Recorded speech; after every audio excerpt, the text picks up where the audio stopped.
Chapter की शुरुआत होती है साउथ गैंगबक के एक मेंबर जिसका नाम है हेक्जिनगू, जो कि 8th रैंक पर होता है। नंबर 2 युग्युम्ना और उसके साथ कई और साथी आते हैं इससे मिलने के लिए। तब युग्युम कहता है कि हेक्जिन, तुमने मुझे यहाँ पर मिलने के लिए बुलाया है, क्या कोई ज़रूरी काम है?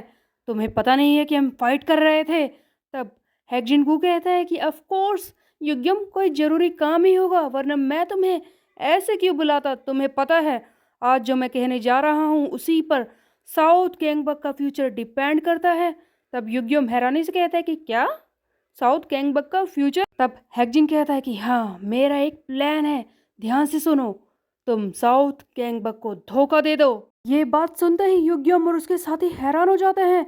और तब हेक्जिन आगे कहता है कि देखो गाइस, मैं जानता हूँ कि तुम मेरी बात को सुनकर चौंक तो गए होगे, लेकिन ये बात तो सभी को पता है कि हमारी टीम जल्दी ही हारने वाली है। आखिरकार ईस्ट और वेस्ट दोनों ही हमारे खिलाफ हैं, दोनों ही साथ मिलकर हमें मारने को तैयार बैठे हैं। बट ज़रूरी बात यह है कि हम सब जो स्ट्रॉन्ग फाइटर्स हैं वो तो मुकाबला कर सकते हैं, लेकिन किसी ने सोचा है कि हमारा ग्रुप, उसके वो फाइटर्स जो हमसे नीचे हैं, जिनके पास ज़्यादा पावर नहीं है, वो किस तरह से इस फाइट में रहेंगे, किस तरह से वो उनसे जीत पाएंगे, क्या ये फेयर फाइट होगी? इसीलिए उन्हें बचाने का एक मौका है हमारे पास। देखो, ईस्ट और वेस्ट गैंगबक दोनों ही सियोक गैंग को हराना चाहते हैं, उनसे ग्रुप का कोई मतलब नहीं है। एक बार सियोक उनके हाथ लग गया तो फाइट वहीं पर खत्म हो जाएगी, इससे हमारा पूरा ग्रुप बच जाएगा। हैक के मुंह से ये बात सुनते ही कि सियोक गैंग को धोखा देना है, हम देखते हैं कि साउथ गैंगबक का नंबर 3 का मेंबर इसे जोर से पंच मारता और कहता है कि तेरी इतनी हिम्मत, तो सियोक को धोखा देने की बात कर रहा है? तुझे क्या लगता है कि हम क्या हैं? हर कोई हमारे ग्रुप में उसी से बिलोंग करता है, हम में से हर एक के लिए उसने काफी कुछ किया है, इवन ग्रुप के मेंबर्स भी उसके बोझ के नीचे दबे हैं, समझा? उसने काफी कुछ किया है सभी के लिए, और तू आज उसे धोखा देने की बात कर रहा है। अब मैं तेरे साथ वही करूंगा जो तू कर रहा था, मैं तेरे सारे साथियों को ले रहा हूँ, तू हमारे ग्रुप से बाहर है, निकल जा।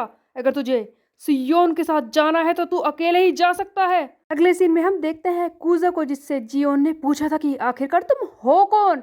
कूजा कहता है कि मैं वो हूँ जो तुमसे प्यार करता है। यहाँ पर वो अपने दिल की बात कर रहा था। तब जियोन कहती है कि क्या, ये आवाज, ये तो मैंने कहीं सुनी लगती है। तुम वही हो ना, वही जो भूखी बिल्ली को खिला रहे थे? तुम यहाँ पर क्या कर रहे हो? मैंने तुमसे कहा था क्या मुझे बचाओ? हाँ, ओ तो तुम मुझ पर हंसना चाहते हो कि मेरे दुश्मन ने आकर मुझे बचा लिया? हाँ, निकल जाओ यहाँ से। तभी कूजा कहता है कि चुप, बस एक शब्द नहीं, अपने आसपास ध्यान से देखो, इस मोमेंट में समझने की कोशिश करो कि मैं क्या कर रहा हूँ। तुम्हारे सामने वो इंसान खड़ा है जिसकी पीठ तुम्हारी तरफ है, जो तुमसे बहुत ही ज़्यादा प्यार करता है। बस एक बार मुझे समझने की कोशिश करो। उधर ईस्ट गैंगबक के वो गुंडे जो जियोन को मारने के लिए आए थे, वो अब कूजा पर अटैक करने लगे हैं, क्योंकि उन्हें पता ही नहीं है कि ये कौन है। वो चिल्लाते हैं कि गाइस जल्दी करो, ये वो लड़का है जिसने चियोन हैक जैसे नॉर्थ गैंगबक के फाइटर को हरा दिया था। ये तो येटपियो टाइग्यून का मास्टर है, पीटो इसे, ये कुछ भी कर सकता है। सभी लोग एक एक करके कूजा पर आकर चढ़ जाते हैं, उसे मारने की कोशिश करते हैं। कूजा संभलने का मौका नहीं ले पा रहा है। जियोन ये सब देख रही है और हैरान हो जाती है कि क्या इस जैसा वीक पर्सन मुझे बचाने के लिए आया है, और क्या कहा इसने, ये मुझसे प्यार करता है। खैर जो भी हो, हम देखते हैं कि जियोन खुद अपनी उस वुडन तलवार से मारने लगती है एक एक ईस्ट गैंगबक के फाइटर को, क्योंकि वो कूजा को बुरी तरह से पीट रहे थे। सबको पीटने के बाद जियोन कहती है कि थैंक्स टू यू मुझे रिकवर होने का मौका मिल गया, और अब तुम्हारी जरूरत नहीं है, यहाँ से जा सकते हो। ये कहकर जियोन फिर से फाइट करना शुरू कर देती है और कहती है कि कितना बड़ा गधा है, और इसने क्या कहा, मुझसे प्यार करता है? हाँ, ऐसा हो सकता है कोई मुझसे प्यार कर सकता है? ये तो इम्पॉसिबल है, और इतने सारे लोगों में से बस यही एक? हाँ, ये तो अच्छा नहीं है।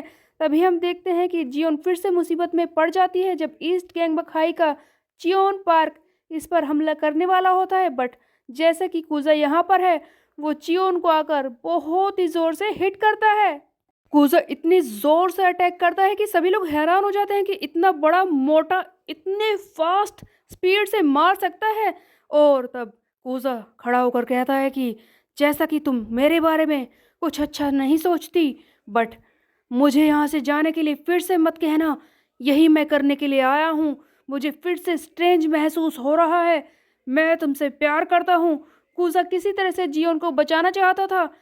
कट टू दिस सीन हम देखते हैं कूजा के डैड को जो उसकी मॉम से बात कर रहे होते हैं। कूजा के डैड कहते हैं कि क्या तुम्हें उसे बता देना नहीं चाहिए? तब उसकी मॉम कहती है कि क्यों, क्या ये जरूरी है? अब तक तो सही से सब चल रहा है ना। जिस पर कूजा के डैड कहते हैं कि देखो, उसे पूरा हक है ये जानने का कि आखिरकार वो कहाँ से बिलोंग करता है, उसकी रूट्स कहाँ पर हैं। जिस पर उसकी मॉम कहती है कि तो तुम मुझसे ये कह रहे हो कि मैं उसे बता दूं कि वो एक यकूजा के ग्रुप से बिलोंग करता है, उसमें एक यकूजा के मेंबर का खून दौड़ रहा है। हाँ, क्या तुम ये चाहते हो कि मैं उसे ये बता दूं कि उसका पास्ट कितना खतरनाक है? वो जापान के सबसे खतरनाक ग्रुप यामाकाजी क्लैन से बिलोंग करता है। इससे वो भी एक घोस्ट बन जाएगा, डेंजरस हो जाएगा। तुम इस चीज की रिस्पॉन्सिबिलिटी लेते हो? क्या तुम अपने बेटे को संभाल पाओगे? कूजा के सामने एक शब्द भी बोलने की हिम्मत मत करना। तब कूजा के डैड कहते हैं कि ओहो ठीक है। तब कूजा के डैड मन में सोच रहे होते हैं कि वैसे मेरे बेटे को ये सच जानने की जरूरत है कि आखिरकार वो कहाँ से बिलोंग करता है। उसकी रगों में जापान के सबसे खतरनाक ग्रुप यामाकाजी क्लैन के एक मेंबर का खून दौड़ रहा है। एक्चुअल में कूजा की मोम यामाकाजी ग्रुप की एक मेंबर थी जिसका नाम होता है कीको। उधर हम देखते हैं कि कूजा के अंदर एक अलग ही जोश आ जाता है। वो बुरी तरह से सबको मारना शुरू कर देता है और कहता है कि तुम लोगों की इतनी हिम्मत, जियोन के पीछे आओगे? जियोन के?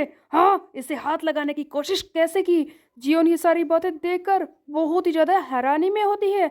फाइनली कूजा का पोटेंशियल बढ़ने लगता है। ऐसा लग रहा है कि वो धीरे धीरे अवेकन हो रहा है।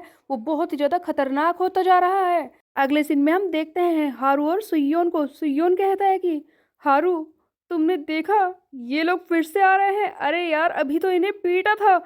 इन लोगों को कितनी बार पीटे, ये कुत्तों की तरह फिर से वापस आ जाते हैं। इनका क्या करना है? सुयोन इनके स्टैट्स चेक कर रहा है और सोचता है कि यही गाइस जिनसे मैंने फाइट की थी पहले, ये काफी वीक थे, लेकिन शायद आज साउथ गैंगबक के लिए ये सब कुछ कर रहे हैं। ये अपनी पूरी कोशिश कर रहे हैं।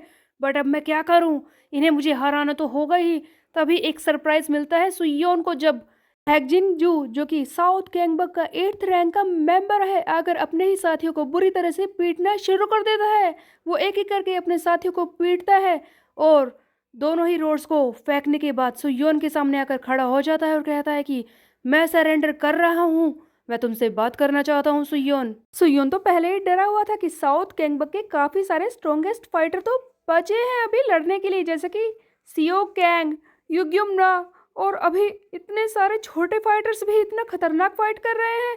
लेकिन तभी हैगजिन जू ने आकर इन्हें पीट दिया और वो सुयोन के सामने आकर खड़ा हो गया है। तब सुयोन कहता है कि देखो, तुम जो भी करने आए हो चुपचाप यहाँ से निकल जाओ। तुम अच्छी तरह से जानते हो कि साउथ गैंगबक आज हार कर ही रहेगा। मेरे साथियों पर हमला करने की कोशिश मत करना, वरना मैं तुझे जिंदा नहीं छोड़ूंगा। तब हैगजिन जू कहता है कि मैं सरेंडर कर रहा हूँ, मैं पीटने के लिए नहीं आया हूँ। देखो, मैं टूल से फाइट करने में काफ़ी ज़्यादा अच्छा हूँ।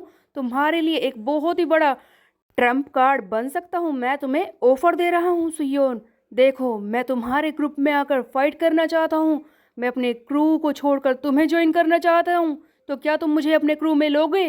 तो बेसिकली हैगजिन जू ने अपने ही ग्रुप को धोखा देकर सुयोन के साथ जुड़ने के बारे में सोच लिया है। तभी सुयोन के सामने भी एक क्वेस्ट ओपन हो जाता है जहाँ पर उसे हैगजिन जू को रिक्रूट करना था एक क्रू मेंबर के तौर पर।